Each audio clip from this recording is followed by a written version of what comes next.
सोने की छड़ी, रूपे की मशाल, राज धीराज राजा रुद्र प्रताप सिंह पधार रहे हैं। सावधान, महाराज पधार रहे हैं।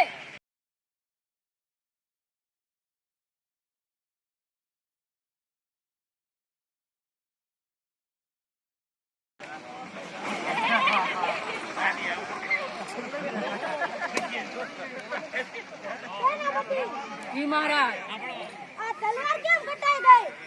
હમણાં યુદ્ધ ને જોરથી એટલે પડી પડી કટાઈ ગઈ. ઠીક છે, કઈ નહીં. જી મહારાજ, આ તલવાર નાની કેમ થઈ ગઈ? કેમ કે આ વખતેનો પગાર જ મળી જાય એટલે તલવાર સુકાઈ ગઈ.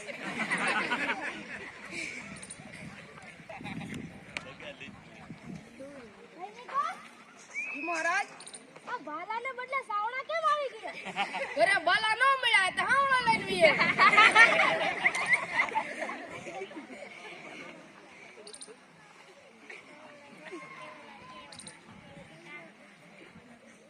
સેનાપતિ, જી મહારાજ, આજે મને એક સરસ મજાનું સપનું આવ્યું કે ટકે શેર ભાજી અને ટકે શેર ખાજા. એટલે ટકે શેર ભાજી અને ટકે શેર ખાજા એટલે બધી જ વસ્તુનો ભાવ 1 રૂપિયા મળવી જોઈએ. બધી જ વસ્તુ. તેવો નિયમ ના બનાવાય મહારાજ. કેમ ના બનવો જોઈએ? મારા હુકમનું પાલન કરો. જી મહારાજ. સાંભળો સાંભળો સાંભળો, આપણી નગરીમાં આજથી 1 રૂપિયા બધી વસ્તુ મળશે.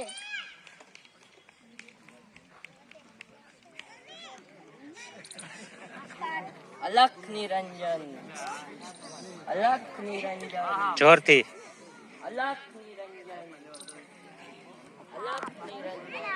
વત્સ, મને લાગે છે કે આ કોઈ નગરી આવી છે. હા, મને પણ એવું જ લાગે છે કે આ કોઈ નગરી છે. વત્સ, જી ગુરુજી. આ નગરીમાં જા અને આ નગરીનું નામ શું છે અને કોઈ ભિક્ષા મળે તો લેતો આવ. હું આ ઝાડ નીચે વિશ્રામ કરું છું. જી ગુરુજી.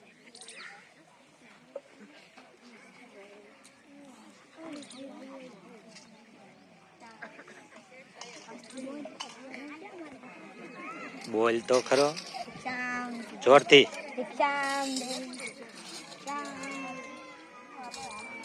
અરે, આ તો કોઈ બજાર આવી લાગે છે. રીંગણા, ટમેટા, મરચાં, હેલો બકાલુ. એ બા, બકાલુ કેટલા રૂપિયાનું કિલો છે? 1 રૂપિયા કિલો. હે, બધું બકાલુ 1 રૂપિયા કિલો? હા. આ નગરીનું નામ શું છે? નગરી ચોપટ રાજા, ટકેશેર ભાજી, ટકેશેર ખાજા. ચાલ તો મને આગળ જવા દે. હલો મીઠાઈ, લાડવા, પેંડા, બરફી. હે બા, મીઠાઈ કેટલા રૂપિયાની કિલો છે? 1 રૂપિયા કિલો. બધી મીઠાઈ 1 રૂપિયા કિલો? બધી મીઠાઈ 1 રૂપિયા કિલો. લાડવા 1 રૂપિયા કિલો. પેંડા 1 રૂપિયા કિલો. બરફી 1 રૂપિયા કિલો. હલો ચોખ્ખી ભેંસનું દૂધ. હે ભાઈ, ભેંસ ચોખ્ખી કે દૂધ ચોખ્ખો? ભેંસ ચોખ્ખી. હવારમાં રોજ હવારે હવેળે જઈને જમારું. દૂધનો ભાવ શું છે? 1 રૂપિયા શેર. ઘીનો ભાવ 1 રૂપિયા કિલો.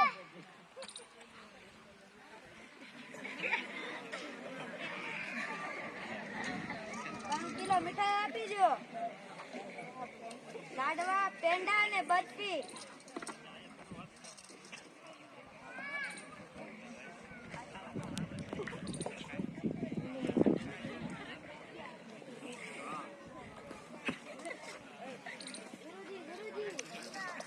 ગુરુજી, શું થયું વાત? આ નગરીમાં તો બધું જ 1 રૂપિયા કિલો મળે છે. હે, શું વાત કરે છે? હા ગુરુજી. આ નગરીનું નામ શું છે? અંધેર નગરી. આ નગરીમાં આપણે રહેવાય નહીં, કારણ કે આ અંધેર નગરી છે. એટલે આમાં તું જો રે, આપણે રહી તો આમાં આપણે ફસાઈ જઈએ. એટલે આ નગરીમાં રહેવાય નહીં. ચાલ આપણે ચાલ્યા જઈએ. નહીં ગુરુજી, મારે તો આ જ નગરીમાં રહેવું છે. તો જેવી તારી મરજી, હું તો જાઉં. અલખ નિરંજન, અલખ નિરંજન.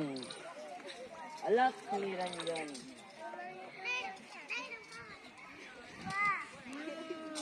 આ તો મજા પડી ગઈ.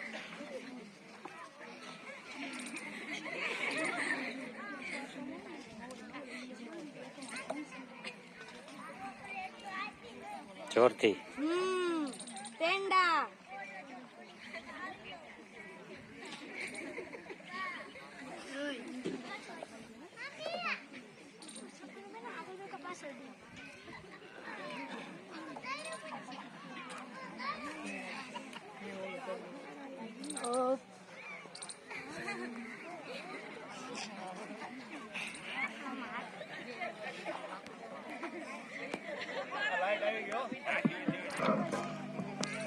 તળિયાઓ જલ્દી માલ બનાવો.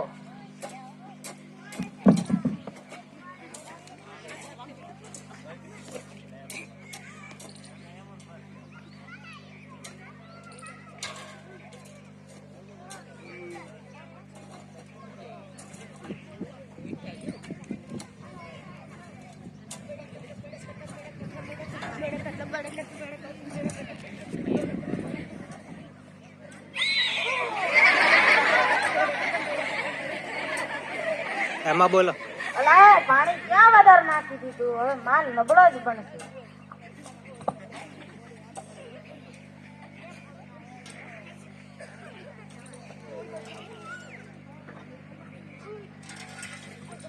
અરે માલ કેમ નબળો બન્યો?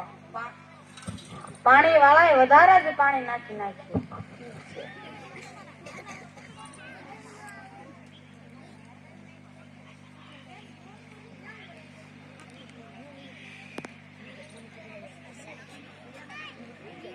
દિવાલ લાવો. દિવાલ.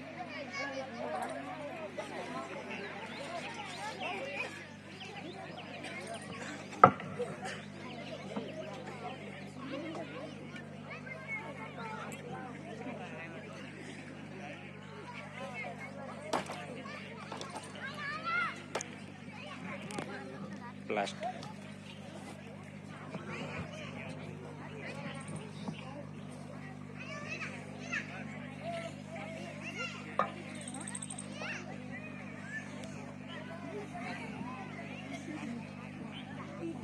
આવો આવો જીવરામ છે. ઈ જાકો.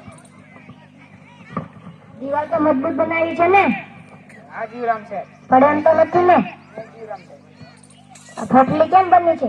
એ તો થોડોક ના માલ નબળો બન્યો હતો એટલે એવી દિવાલ થઈ. ઠીક છે પણ થોડાક પૈસા ઓછા આપજો. ઠીક છે. મજબૂત એવી 650 પડે બસો બસ.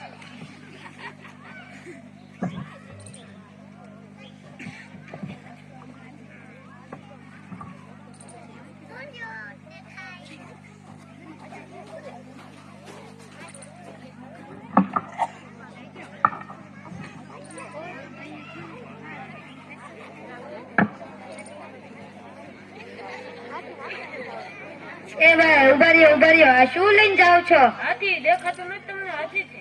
હા ઉડોમ તો કેમ છે? અહીંયા તો અવડો જ હોય. અંધેર નગરી. નગરી નો અહીંયા હાથી એવો.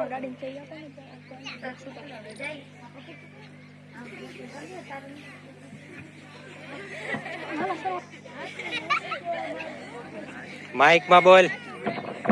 ઓય બાપા, હવે હાથી મરી ગયો, મારે શું કરવું? હવે મને રાજા પાસે જવા દે.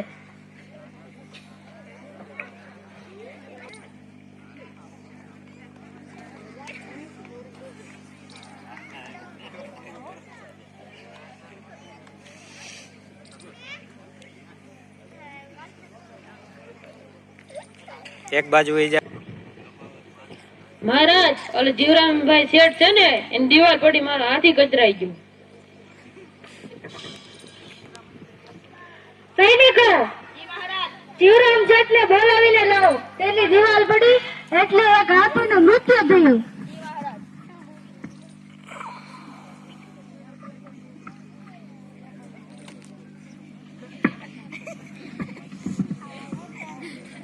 મહારાજ કે જય હો. તમને ખબર છે તારી દિવાલ પડી ગઈ અને તેની નીચે એક હાથી કચરાઈને મરી ગયો. હા, મને ખબર છે. સૈનિકો, ફાંસીનો માંચડો તૈયાર કરો અને આ જીવરામ શેઠને ફાંસીના માંચડે ચડાવી દો.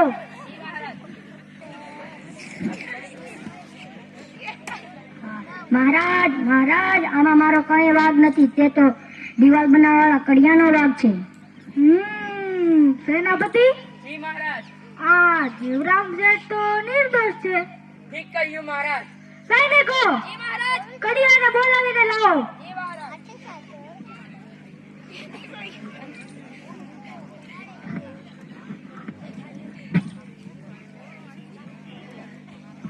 મહારાજ કી જય હો. તને ખબર છે, પેલા જીવરામ શેઠની દિવાલ પડી ગઈ. તે દિવાલ નબળી બનાવી એટલે તે દિવાલ પડી અને તેની નીચે એક હાથી કચરાઈને મરી ગયો. સૈનિકો, આ કડિયાને ફાંસીના પંદે ચડાવી દો.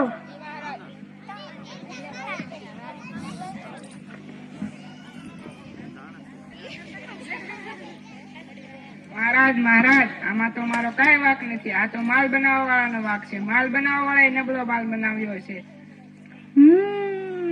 સેનાપતિ, જી મહારાજ. આ કડિયો તો નિર્દોષ છે. ઠીક કહ્યું મહારાજ. સૈનિકો, માલ બનાવવાળા દાડિયાને મારી સામે પેશ કરો.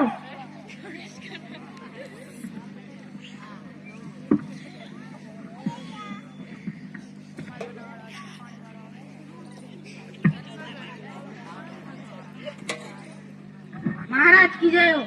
તને ખબર છે, પેલા જીવરામ શેઠની દિવાલ પડી ગઈ અને તેની નીચે એક હાથી કચરાઈને મરી ગયો.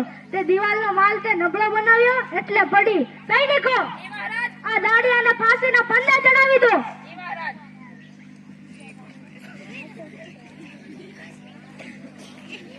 મહારાજ, મહારાજ, એમાં મારો કાંઈ વાક નથી. પાણી નાખવા વાળા વધારે પાણી નાખી નાખ્યું, એમાં માલ નબળો બન્યો.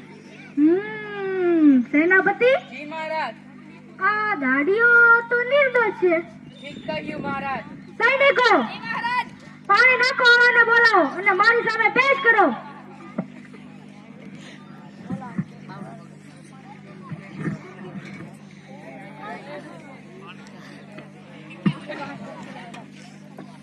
મહારાજ કી જય હો.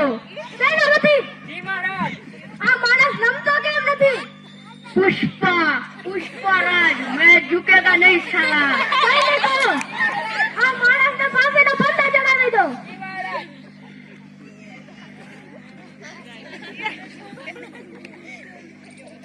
મહારાજ, મહારાજ, એમાં મારો કાંઈ વાક નથી.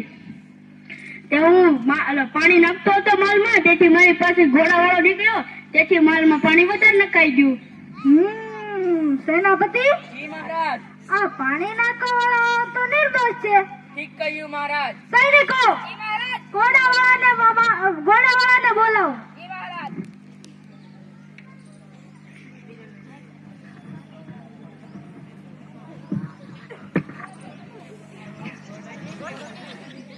મહારાજ કી જય હો.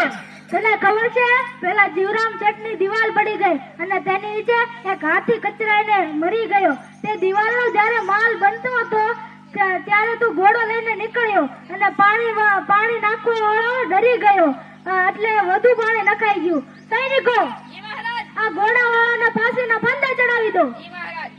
મહારાજ, મહારાજ, મને છોડી દો. આમાં મારો કાંઈ વાક નથી. તારો જ વાક છે.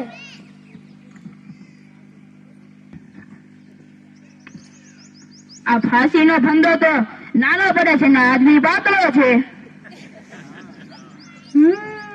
સૈનિકો, જી મહારાજ. એક કામ કરો, આ નગરીના સૌથી જાડા માણસને મારી સામે પેશ કરો. જી મહારાજ.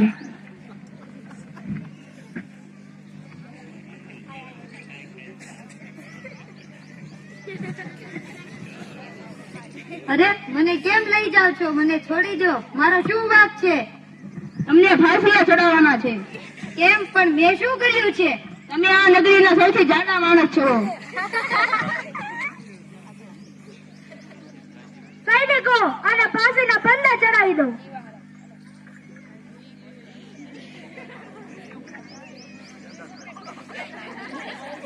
ગુરુજી, ગુરુજી, મને બચાવો. અલખ નિરંજન, અલખ નિરંજન, અલખ નિરંજન. વત્સ, જી ગુરુજી. આ હું શું જોઈ રહ્યો છું? આ બધા મને આ શહેરનો જાડો માણસ માનીને અહીંયા ફાંસીના ફંદે ચડાવે છે. એમાં તારો શું વાંક? મને કાંઈ ખબર નથી. મને રાજા સાથે વાત કરવા દે. મહારાજ કી જય હો. આવો આવો સાધુ મહારાજ. મારા વત્સને તમે કેમ ફાંસીએ ચડાવો છો? તે આ નગરીનો સૌથી જાડો માણસ છે તે માટે. મારે જ કઈ યુક્તિ કરવી પડશે. સેનાપતિ પકડો તો.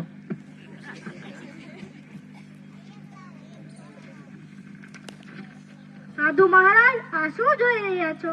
હું મુહૂર્ત જોઈ રહ્યો છું કે આજે જે ફાંસીના માચડે ચડશે તેને સીધું સ્વર્ગનું વિમાન લેવા આવશે. મહારાજ તો મારે ફાંસી લેવી છે, મને આજ્ઞા આપો.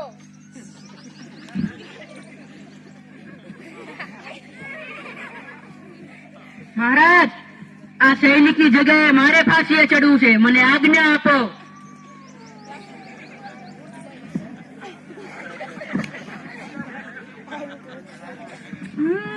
સાધુ મહારાજ તમે જે કહી રહ્યા છો તે 100% વાત સાચી છે ને? હા મહારાજ, આ 100% સાચી વાત છે કે જે ફાંસીને માચડે ચડશે એને સીધું સ્વર્ગનું વિમાન લેવા આવશે.